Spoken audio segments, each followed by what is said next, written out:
terkait tawuran di Jakarta, Pak, mungkin ada arahan, imbauan atau pencegahan preventif ke wali kota yang baru sehingga tindakan tersebut tidak terjadi. Jadi saya ingin menyelesaikan persoalan tawuran di Manggarai, salah satunya itu secara substansi.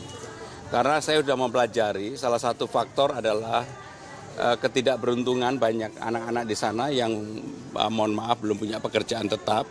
Kemudian ada sarana olahraga dan sarana-sarana lain yang tidak termanfaatkan secara baik.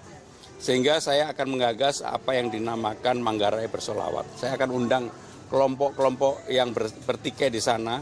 Ada RW 4, RW 5, RW berapa begitu. Duduk bareng, apa sih akar permasalahan yang sebenarnya.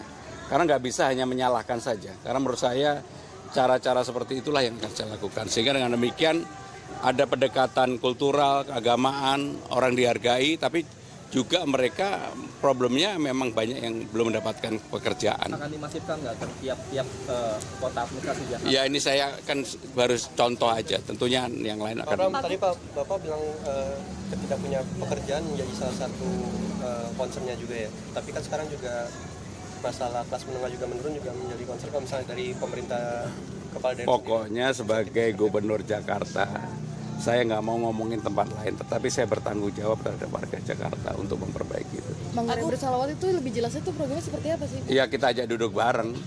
Karena mayoritas di Manggarai ini kan mohon maaf agamanya Islam.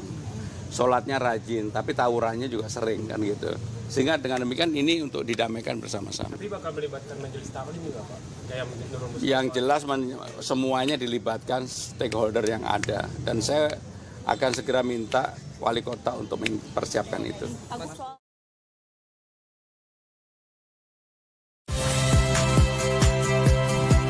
Saya Cynthia Rompas.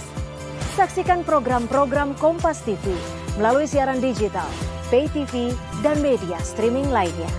Kompas TV, independen, terpercaya.